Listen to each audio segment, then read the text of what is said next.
விஜய் அவர்கள் வந்து பைசா கொடுத்திருக்காரு. உதயநிதி அவர்களும் வந்து இந்த நடிகர் சங்கம் கட்டுறதுக்கு பைசா கொடுத்திருக்காங்க. இப்போ விஜய் இருக்கிறாரு, விஜய் 1 கோடி தான் கொடுத்தாருங்களா? நான் சொல்றேன், விஜய் நினைச்சிருந்தா 5 கோடி ரூபாய் கொடுத்துருக்க முடியும். ஏன் கொடுக்கலன்னு கேட்கணும் நீங்க. இங்க உதயநிதி கேட்டாலும் அவர் கேட்டால் அவரால் 10 கோடி கூட கொடுக்க முடியும். ஏன் வந்து கொடுக்கல? யோசிச்சு பாருங்க. உங்களுடைய அப்ரோச் சரியில்லை.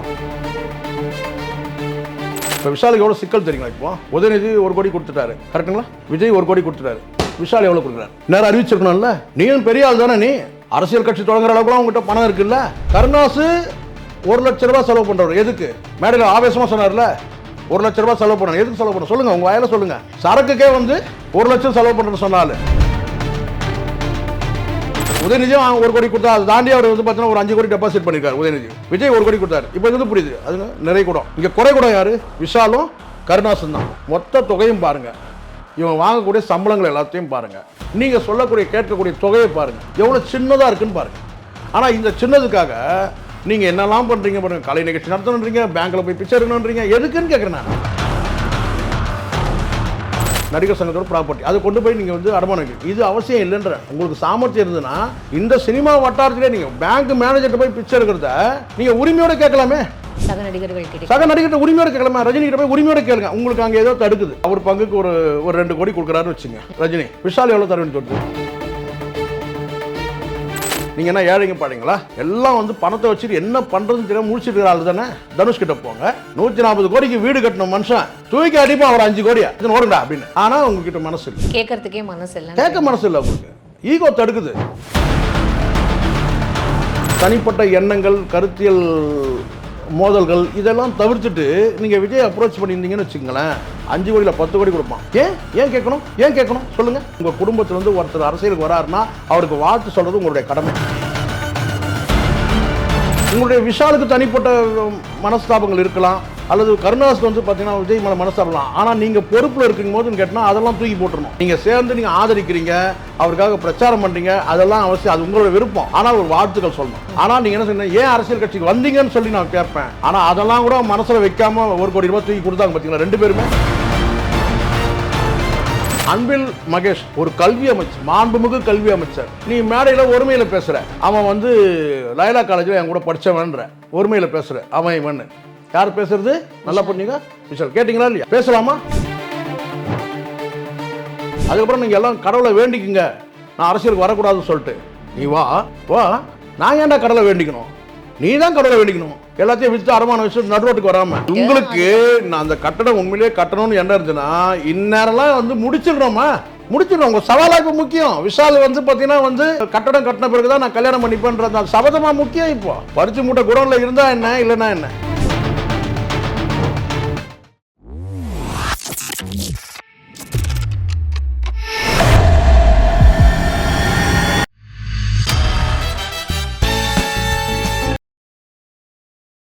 பிபிடி சினிமா நேயர்கள் அனைவருக்கும் வணக்கம். நான் உங்கள் அம்ரிதா. இன்னைக்கு நம்மளோட மூத்த பத்திரிகையாளர் ஷேகுவார் அவர் தான் இருக்காரு. அவர்கிட்ட நிறைய விஷயங்கள் கேட்டு தெரிஞ்சுக்கலாம். நிகழ்ச்சிக்கு போகலாம்.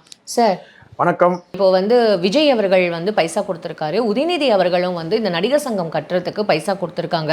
இதுக்கு முன்னாடி சிவகார்த்திகேயன் அவர்களும் வந்து பைசா கொடுத்ததா நம்ம கேள்விப்பட்டோம் சார். ஆனால் எல்லாருமே பைசா இவங்க வசூல் பண்றாங்க, ஆனால் இன்னும் நடிகர் சங்கம் கட்டலையே, அது என்ன மாதிரியான ஒரு நிலையில இருக்கு அப்படின்னு ஒரே ஒரு விஷயமா, நீங்க நடிகர் சங்கம் கட்டுறதுக்கு நீங்கள் ஏதோ ஒரு பிளான் போட்டு ஒர்க் அவுட் பண்ணுறீங்க, ரைட், ஓகே. நீங்கள் முதல்ல ஒரு விஷயம், விஜய் ஒரு கோடி கொடுக்குறாரு, உதயநிதி 1 கோடி கொடுக்குறாரு அப்படின்லாம் நீங்கள் சொல்கிறீங்கல்ல, மொத்தம் உங்கள் பட்ஜெட் எவ்வளோன்னு சொல்லி பார்த்து நீங்கள் நடிகர்கள்கிட்டயே நீங்கள் அதை வசூல் பண்ணிக்க முடியும். அது 12 கோடியாக இருக்கட்டும், 20 கோடியாக இருக்கட்டும், 40 கோடியாக இருக்கட்டும், சரிங்களா, 50 கோடியாக இருக்கட்டும், எவ்வளோ தொகையோ அது வந்து பார்த்திங்கன்னா நடிகர்கள்கிட்ட வசூல் பண்ணிக்க முடியும். ஏன்னா மொத்த சினிமாவோட வர்த்தகம் வந்து எவ்வளோன்னு பாருங்கள். ஒரு ஆண்டுக்கு வந்து மொத்த சினிமாவோட வர்த்தகம் எவ்வளோன்னு பாருங்கள். அதில் நடிகர்கள் வாங்கக்கூடிய சம்பளம் எவ்வளோன்னு பாருங்கள். அந்த பணத்தையும் நான் சொல்கிற மொத்த நடிகரும் சொல்கிறேன், நல்லா புரிஞ்சுங்க. நான் வந்து இயக்குநர்கள்லாம் சொல்லவே இல்லை, யாரெல்லாம் நடிகர்களாக இருக்கிறாங்க அவங்களுடைய வாங்கக்கூடிய சம்பளத்தை பாருங்கள். அது பெரிய ஸ்டாராக இருக்கட்டும், அது சின்ன ஸ்டாராக இருக்கட்டும், சரிங்களா. மொத்தம் வந்து அந்த வருவாய் என்னென்னு பாருங்கள். நடிகர்களுக்கான சங்கம் தான் இது, சரிங்களா. அது சங்கத்துக்கு நீங்கள் கட்டடம் கட்டுறீங்க. அந்த மொத்த வருவாயில் வந்து பாருங்கள், அவங்க வாங்கக்கூடிய சம்பளத்தை பாருங்கள், நீங்கள் வந்து சொல்லக்கூடிய தொகையை பாருங்கள். இந்த இஞ்சி மரப்பா மிட்டாய் இருக்குது பார்த்தீங்களா, சின்னதாக இருக்குது பாருங்கள். இன்னொன்று சொல்லுவாங்க, அந்த ஜீரக மிட்டாய் இருக்குல்ல, அந்த சைஸ் ஆகிடும் நீங்கள் வாங்கக்கூடிய, நீங்கள் கேட்கக்கூடிய தொகை. அப்போ உங்களுக்கு மனசு இல்லை. நீங்கள் முதல்ல வந்து இப்போ விஜய் இருக்கிறாரு, விஜய் 1 கோடி தான் கொடுத்தாருங்களா? நான் சொல்கிறேன், விஜய் நினச்சிருந்தா 5 கோடி ரூபாய் கொடுத்துருக்க முடியும். ஏன் கொடுக்கலன்னு கேட்கணும் நீங்கள். இங்கே ஏன் கொடுக்கல? விஜய் வந்து 1 கோடி கொடுத்தாரு, அவர் நினச்சா 5 கோடி கொடுக்க முடியும். சரியா? உதயநிதி கேட்டாலும் அவர் கேட்டால் அவரால் 10 கோடி கூட கொடுக்க முடியும். ஏன் வந்து கொடுக்கல? யோசிச்சு பாருங்க. உங்களுடைய அப்ரோச் சரியில்லை. நீங்கள் அணுக தெரியல, உங்களுக்கு அணுக தெரியல. இங்கே வந்து நீங்கள் வந்து பார்த்தீங்கன்னா உங்களோட தனிப்பட்ட எண்ணங்கள், கருத்தியல் மோதல்கள் இதெல்லாம் தவிர்த்துட்டு நீங்கள் விஜய் அப்ரோச் பண்ணியிருந்தீங்கன்னு வச்சுக்கங்களேன், உங்களோட தனிப்பட்ட எண்ணங்களை வந்து உங்களுடைய அபிலாஷைகளை, குரோதங்களை, விரோதங்களெல்லாம் மறந்து நீங்கள் போய் விஜய்கிட்ட அப்ரோச் பண்ணிங்கன்னா 5 கோடியில் 10 கோடி கொடுப்பான். ஓப்பனாக சொல்கிறேன். காரணம் என்னன்னு கேட்டிங்கன்னா, நேற்று வரையில் நீங்கள் என்ன சொல்லுன்னு கேட்டால் விஜய் ஏன் அரசியலுக்கு வருவார்னு கேட்ட நபர் தான் இந்த கருணாஸ். ஆமாம். ஏன் கேட்கணும்? ஏன் கேட்கணும் சொல்லுங்கள். நீங்கள் ஒரு நடிகர் சங்கத்துக்கு நீங்கள் பொறுப்பில் இருக்கீங்க சார். நீங்கள் முதல் செய்ய வேண்டிய கடமைனா, உங்கள் குடும்பத்திலேருந்து ஒருத்தர் அரசியலுக்கு வராருன்னா அவருக்கு வாழ்த்து சொல்கிறது உங்களுடைய கடமை, ஆதரவு தெரிவிச்சிருக்கணும் கடமை. உங்களுடைய விஷாலுக்கு தனிப்பட்ட மனஸ்தாபங்கள் இருக்கலாம், அல்லது கருணாஸுக்கு வந்து பார்த்தீங்கன்னா விஜய் மேலே மனஸ்தாபலாம். ஆனால் நீங்கள் பொறுப்பில் இருக்கும் போதுன்னு கேட்டால் அதெல்லாம் தூக்கி போட்டுருணும். நீங்கள் பொறுப்பில் இருக்கிறீங்க, ஒரு சொசைட்டியை காப்பாற்றுற இடத்துல இருக்கீங்க, ஒரு சொசைட்டியை வழி நடத்துகிற இடத்துல இருக்கிறீங்க. நீங்கள் வந்து இங்கே தனிநபர் அபிலாஷைகளை நீங்கள் தெரியப்படுத்தக்கூடாது. விஷாலுடைய அப்ரோச் சரி கிடையாது. டிஎம்கே ரூலிங் பார்ட்டியை பொறுத்த வரைக்கும் ஆரம்பத்திலிருந்து அவன் வீட்டில் மழை தண்ணி வச்சுன்னு சொல்லிட்டு எல்லாரையும் சாரிட்டான், பிடிச்சிட்டான். அதுக்கப்புறம் நீங்கள் எல்லாம் கடவுளை வேண்டிக்குங்க, நான் அரசியலுக்கு வரக்கூடாதுன்னு சொல்லிட்டு நீ வா வா. நான் ஏன்டா கடவுளை வேண்டிக்கணும்? நீ தான் கடவுளை வேண்டிக்கணும். எல்லாத்தையும் விற்று அடமானம் வச்சு நடுரோட்டுக்கு வராமல் அந்த மாதிரி வந்தவங்க நிறைய பேர் இருக்கிறாங்க. நீ போய் வந்து பாக்கியராஜை கேளு, டி ராஜேந்திர கேளு, அவங்களாம் சொல்லுவாங்க பாடங்கள் வந்து கமலஹாசனை கேளு, நான் அரசியலுக்கு வரணுமா வேணாமான்ட்டு. அவர் அந்த மாதிரியான எதுக்கு நான் என்ன கேட்குறேன்னா, இங்கே புரியுதுங்களா? திரு உதயநிதி அவர்கள் வந்து இப்போ அமைச்சர், மாண்புமிகு அமைச்சர், அதுக்குள்ள மரியாதையை நீங்கள் கொடுத்து தான் ஆகணும். உங்களுடைய தனிப்பட்ட எண்ணங்களெல்லாம் இது பண்ண முடியாது. இப்போ நான் கேட்குறேன், அன்பில் மகேஷ் ஒரு கல்வி அமைச்சர், மாண்புமிகு கல்வி அமைச்சர், நீ மேடையில் ஒருமையில் பேசுகிற, அவன் வந்து லயலா காலேஜில் என் கூட படித்தவன்ற ஒருமையில் பேசுகிற அவன் இவன். யார் பேசுறது? நல்லா புரிஞ்சுங்க. விஷால் கேட்டிங்களா இல்லையா? பேசலாமா? அரசியல், இந்திய அரசியல் சாசனத்தின்படி சட்டப்பூர்வமாக தேர்வு செய்யப்பட்ட ஒரு அமைச்சர், சரிங்களா, சத்தியப்பிரமாணம் எடுத்த ஒரு அமைச்சர், மாண்புமிகு அமைச்சர் நீ சொல்லணும். ஆனால் நீ என்ன செய்யணும்னு கேட்டினா, லயலா காலேஜில் ஏதோ ஒரு இது நியூ காலேஜ் ஸ்டூடெண்ட்டு காலேஜ் பேரை சொல்லி அதெல்லாம் நீங்கள் ஒன்றா கூட படிச்சிருங்க, நீங்கள் ஒன்றா கோலி கூட ஆடி இருக்கலாம், புரியுதுங்களா? ஆனால் நீங்கள் அது மேடையில் சொல்ல முடியாது. அவர் மாண்புமிகு அமைச்சர். இன்றைக்கி எனக்கு உங்களுக்கு எல்லாருக்கும் மாண்புமிகு அமைச்சர். நீங்கள் நான் வந்து என் காலேஜ் ஸ்டூடெண்ட் நீங்கள் போகிற மேடையில் பேசிட முடியாது. சார் இப்போ விஷால் அவர் சொல்லலாம், விஷால் நாங்கள்லாம் ஒன்றா காலேஜில் படித்தோன்னு சொல்லலாம். இப்போ புரியுதுங்களா? இங்கே வந்து இவங்களுடைய தனிநபர் அப்ரோச் சரி கிடையாது. இப்போ நீங்கள் சங்கத்துக்கு நீங்கள் பாருங்கள், நான் முடிச்சிடறேன். நடிகர் சங்கத்துக்கு நீங்கள் தலைவராக இருக்கிறீங்க, பொறுப்பாளர் இருக்கிறீங்கன்னா அந்த பொறுப்புக்கு ஏற்ற மாதிரி நீங்கள் பேசணும். விஜய் அவர்கள், விஜய் யார் வந்தாலும் சரி, சினிமா உலகத்திலேருந்து யார் அரசியல் கட்சி தொடங்கினாலும் உங்களுடைய முதல் கேட்டிங்கன்னா அவருக்கு வாழ்த்து சொல்லுங்கள். நீங்கள் சேர்ந்து நீங்கள் ஆதரிக்கிறீங்க, அவருக்காக பிரச்சாரம் பண்ணுறீங்க, அதெல்லாம் அவசியம், அது உங்களோட விருப்பம். ஆனால் ஒரு வாழ்த்துக்கள் சொல்லணும். ஆனால் நீங்கள் என்ன சொன்னீங்க, ஏன் அரசியல் கட்சிக்கு வந்தீங்கன்னு சொல்லி நான் கேட்பேன். ஆனால் அதெல்லாம் கூட மனசில் வைக்காமல் 1 கோடி ரூபாய் தூக்கி கொடுத்தாங்க பார்த்தீங்களா ரெண்டு பேருமே. காரணம், உதயநிதியும் 1 கோடி கொடுத்தா, அதை தாண்டி அவர் வந்து பார்த்தீங்கன்னா ஒரு 5 கோடி டெபாசிட் பண்ணியிருக்காரு உதயநிதி. விஜய் 1 கோடி கொடுத்தாரு. இப்போ இது வந்து புரியுது, அதுங்க நிறைய கூடம். இங்கே குறை கூடம் யார்? விஷாலும் கருணாசும் தான். நான் தெளிவாக பேசுகிறேன். இப்போது நான் சொல்கிறேன், நீங்கள் ஒரு பொறுப்புக்கு வந்துட்டீங்கன்னா சகிப்புத்தன்மை வேணும். உங்கள் தனிப்பட்ட எண்ணங்களை, கருத்துக்களை நீங்கள் சொல்ல முடியாது. ஏன்னா நீங்கள் ஒரு சொசைட்டியை வழிநடத்துகிற இடத்துக்கு இருக்கீங்க. நீங்கள் உங்களுடைய தனிப்பட்ட எண்ணங்கள்லாம் நீங்கள் பேச முடியாது. இன்றைக்கி 1 கோடி கொடுத்தாங்க. இதே அவங்கக்கிட்ட உங்களுக்கு சாமர்த்தியம் இருந்ததுன்னு கேட்டால் 5 கோடி 10 கோடி வாங்கியிருக்க முடியும் உங்களால். ரஜினிகாந்த் கிட்ட வந்து பார்த்தீங்கன்னா ஒரு 10 கோடி உங்களால் வாங்க முடியும்.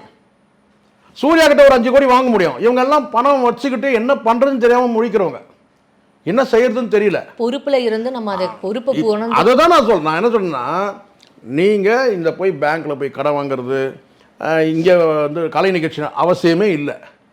நான் தான் மொத்தம் ஆரம்பத்து இடத்துல வந்துடுறேன். நான் இப்போ மொத்த தொகையும் பாருங்கள், இவன் வாங்கக்கூடிய சம்பளங்கள் எல்லாத்தையும் பாருங்கள். நீங்கள் சொல்லக்கூடிய கேட்கக்கூடிய தொகையை பாருங்கள் எவ்வளோ சின்னதாக இருக்குன்னு பாருங்கள். ஆனால் இந்த சின்னதுக்காக நீங்கள் என்னெல்லாம் பண்ணுறீங்க பாருங்கள். கலை நிகழ்ச்சி நடத்தணுன்றீங்க, பேங்க்கில் போய் பிச்சை எடுக்கணுன்றீங்க. எதுக்குன்னு கேட்குறேன் நான் இப்போது சொல்கிறேம்மா, வங்கி என்பது சாதாரண மக்களுக்கு எல்லாருடைய பணமும் இருக்குது. இப்போ நீங்கள் தனிப்பட்ட முறையில் ஒரு குடும்பத்தில் இருக்க ஒரு சினிமாவில் இருக்கிற நடிகர், சாதாரண நடிகர்கள் வந்து ஒரு வீடு கட்டணும்னு கேட்டால் போய் பேங்க்கில் போய் அவங்க அப்ரோச் பண்ணால் அவருடைய வருமானத்துக்கு ஏற்ற மாதிரி அதுக்கான ப்ரூஃப் வாங்கிட்டு பேங்க்கு கடன் கொடுக்க போகுது. நீங்கள் என்ன செய்யறீங்க போட்டிங்கன்னா உங்களுடைய பத்திரத்தை தான் கொண்டு போய் வைக்க போகிறீங்க. அது 10 பேருடைய ப்ராப்பர்ட்டி, 100 பேர் 1000 பேருடைய ப்ராப்பர்ட்டி, நடிகர் சங்கத்தோட ப்ராப்பர்ட்டி. அதை கொண்டு போய் நீங்கள் வந்து அடமானம் வைக்கிறீங்க. இது அவசியம் இல்லைன்ற. உங்களுக்கு சாமர்த்தியம் இருந்ததுன்னா இந்த சினிமா வட்டாரத்திலே நீங்கள் பேங்க் மேனேஜர்கிட்ட போய் பிச்சை எடுக்கிறத நீங்கள் உரிமையோடு கேட்கலாமே. நீங்கள் சொல்லுங்கள், சக நடிகர்கள் சக நடிகர்கிட்ட உரிமையோடு கேட்கலாமா? ரஜினி கிட்ட போய் உரிமையோடு கேளுங்க. உங்களுக்கு அங்கே ஏதோ தடுக்குது, அங்கே ஏதோ உங்களுக்கு தடுக்குது. ஏன்னா என்ன தடுக்குதுன்னு கேட்கணும். இப்போ ஈகோன்னு சொல்கிறீங்க. ஈகோலாம் கிடையாது. அவர் வந்து அவர் பங்குக்கு ஒரு 2 கோடி கொடுக்குறாருன்னு வச்சுங்க ரஜினி. விஷால் எவ்வளோ தர வேண்டியது வருது? இப்போ விஷாலுக்கு எவ்வளோ சிக்கல் தெரியுங்களா? இப்போ உதயநிதி 1 கோடி கொடுத்துட்டாரு, கரெக்டுங்களா? விஜய் 1 கோடி கொடுத்துட்டாரு. விஷால் எவ்வளோ கொடுக்குறாரு? நேரம் அறிவிச்சிருக்கணும்ல. நீயும் பெரிய ஆள் தானே, நீ அரசியல் கட்சி தொடங்குற அளவுக்குலாம் உங்ககிட்ட பணம் இருக்குல்ல. அதான் நான் வரக்கூடாதுன்னு வேண்டிக்கோங்கன்னு சொல்கிறேன். அதெல்லாம் சொல்லியிருக்கிறல. இப்போ நீங்கள் விஷால் எவ்வளோ தராரு, கருணாஸ் எவ்வளோ தராரு? கருணாசு 1 லட்ச ரூபா செலவு பண்ணுறவர். எதுக்கு எதுக்கு சொன்னார்? மேடையில் ஆவேசமாக சொன்னார்ல, 1 லட்ச ரூபா செலவு பண்ணணும். எதுக்கு செலவு பண்ண சொல்லுங்கள், உங்கள் வாயில சொல்லுங்கள். சரக்குக்கே வந்து 1 லட்சம் செலவு பண்ணுறேன்னு சொன்னாலும் இப்போ நம்ம சொல்ல வேண்டியது வருது இல்லை. நமக்கு வன்மம் இல்லைம்மா. புரியுது சார். வன்மம் கிடையாது. கண்டிப்பாக நான் நியாயமாக பேசணும்னு நினைக்கிறேன். நான் பேசிட்டா இரவு நான் நிம்மதியாக தூங்கணும். மனசாட்சியை நம்ம உறுத்தக்கூடாது, நம்ம தப்பாக பேசிட்டோம் நம்ம அப்படின்னு சொல்லிட்டு. நான் கேட்குறது கரெக்டா? சரக்குக்கே நீ 1 லட்ச ரூபா செலவு பண்ணுறாரு, நீ இது வரைக்கும் நடிகர் சங்கத்துக்கு எவ்வளோ தரேன்னு சொல்லவே இல்லையே. இவர் 1 கோடி கொடுக்குறேன்றாரு, அவர் 1 கோடி கொடுக்குறேன்றாரு. இங்கே பொருளாளர் எவ்வளோ இருந்து கொடுக்குறேன்றதை கார்த்தி சொல்லவே இல்லை. அது கருணாஸ் எவ்வளோ கொடுக்குறேன்னு சொன்னார், சொல்லவே இல்லை. சொல்லுங்கள், நிர்வாகிகளை சொல்கிறேன். தலைவர் எவ்வளோ சொல்லவே இல்லை. ஆனால் நாசர் நான் சாப்பாட்டுக்கு இல்லாமல் கஷ்டப்படுறாரா என்ன? அவரும் ஒரு தொகையை தரணும்ல. நீங்களாம் எவ்வளோ தொகையை தரீங்க அதை சொல்லவே இல்லை. இப்போ புரியுதுங்களா?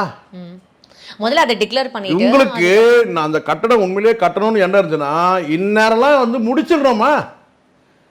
முடிச்சிடுறோம். உங்கள் சவாலாக இப்போ முக்கியம். விஷால் வந்து பார்த்தீங்கன்னா வந்து கட்டடம் கட்டின பிறகு தான் நான் கல்யாணம் பண்ணிப்பேன்ற அந்த சபதமாக முக்கியம். இப்போ பறிச்சு மூட்டை குடோனில் இருந்தால் என்ன, இல்லைன்னா என்ன சார் முடிச்சு இப்போ அதை ஒரு சபதம் எடுத்தே வந்து கிட்டத்தட்ட இப்போ ஒரு 10 வருஷம் நான் சொன்னேன். உங்கள் சபதமாக இங்கே முக்கியம், உங்கள் சபதமாக இங்கே முக்கியம். சொல்லுங்கள், கட்டடம் தான் முக்கியம். நீ பண்ணிக்க இல்லை பண்ணிக்காமல் போ, அதனால் எங்களுக்கு ஒன்றும் பிரச்சனை கிடையாது. நீ அரசியல் கட்சியை தொடங்கிக்க தொடங்காமல் போ, எங்களுக்கு அதை பற்றி பிரச்சனை இல்லை. நடிகர்களுக்கு என்ன பிரச்சனை? விஷாலுக்கு கல்யாணம் ஆகல பிரச்சனை சொல்லுங்க பார்க்கலாம். புரியுதுங்களா? நம்ம வந்து இப்போ நான் சொல்கிறேம்மா, கேலி கிண்டலுக்காக சொல்ல. அந்த சபதத்தெல்லாம், இந்த வசனங்கள் சபதங்கள்லாம் இங்கே தேவையில்லை. வேலை நடக்கணும் சார், வேலை நடக்கணும். வேலை நடக்கல இல்லை, ஏற்கனவே இருக்கிறதாவது இருந்திருக்குமா இல்லையா? அந்த சங்கரதாஸ் கலையரங்கத்தை ஏதோ ஒரு ஏழைங்க பாருங்க ஏதோ வந்து பண்ணிட்டு இருந்தாங்க, அதுவும் இல்லாமல் போச்சு இல்லை. சரி, போட்டிங்க மேப்பு, பிரம்மாண்டமாக போட்டிங்க மேப்பு, பார்த்தோம், நல்லா தான் இருந்துச்சு. ஆனால் எக்ஸிக்யூட் பண்ண முடியல. ஏன் அகலக்கால் வைக்கிறீங்க? குறுகிய கால் வைங்க. ஏன் அவ்வளோ உங்களால் முடியுது இல்லை? பணம் இல்லை. போய் வங்கியில் போய் நீங்கள் கடை எப்படா மீட்டுறது? அதை நான் கேட்குறேன், எப்போ மீட்டுவீங்க? நீங்கள் அடமானம் வச்சிடுறீங்க, உங்கள்கிட்ட என்ன திட்டம் இருக்குது? எத்தனை வருஷத்தில் அதை மீட்ட முடியும் நீங்கள்? உங்களால் அதை நீங்கள் தெளிவாக சொல்லணும்ல. இத்தனை வருஷத்துக்கு நாங்கள் பேங்க்கில் அப்ரோச் பண்ணுறோம், எங்கள் கடன் கொடுத்தா இந்த இஎம்ஐ இவ்வளோ கட்டணும், இவ்வளோ வருமானம் வரும், ஏதோ உத்தரவாதம் இருக்கா? கட்டடம் கட்டலாம். அங்கே நீங்கள் மண்டபம் ஒரு மேரேஜ் ஆள் கூட 2-3 வச்சுக்கோங்க. நான் கேட்குறேன், நான் அதில் வரக்கூடிய வருவாய் வந்து உறுதியாக சொல்ல முடியுமா?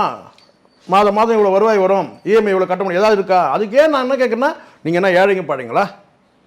எல்லாம் வந்து பணத்தை வச்சுட்டு என்ன பண்ணுறதுன்னு தெரியாமல் முடிச்சுட்டு இருக்கிற ஆள் தானே. தனுஷ்கிட்ட போங்க, 140 கோடிக்கு வீடு கட்டணும் மனுஷன், தூக்கி அடிப்பான் ஒரு 5 கோடியா எத்தனை ஓடுங்கடா அப்படின்னு. ஆனால் உங்ககிட்ட மனசு இல்லை, கேட்கறதுக்கே மனசு இல்லை, கேட்க மனசு இல்லை. உங்களுக்கு ஈகோ தடுக்குது. ஏன்னா அதை தாண்டி இன்னொன்று தடுக்குதுன்னு கேட்டினா, தனுஷா 5 கோடி கொடுத்தான்னா விஷால கேட்பாங்கல்ல, நீ எத்தனை கோடி கொடுத்தேன்னு கேட்பாங்களா கேட்க மாட்டாங்களா? நான் கேட்பேன். விஜய் வந்து 1 கோடி கொடுத்தார்லப்பா, நீ எவ்வளோ கொடுத்த சொல்லணும்ல. இப்போ புரியுதுங்களா? இவங்க அப்ரோச் பண்ணாமல் இருக்கிறதுக்கு காரணமே இதுதான் காரணம். அவங்க கொடுத்தாங்கன்னா நம்மளும் கொடுக்கணும். உண்மையாவே உங்களோட பொன்னான நேரத்துக்கு ரொம்ப நன்றி நன்றி. சார்.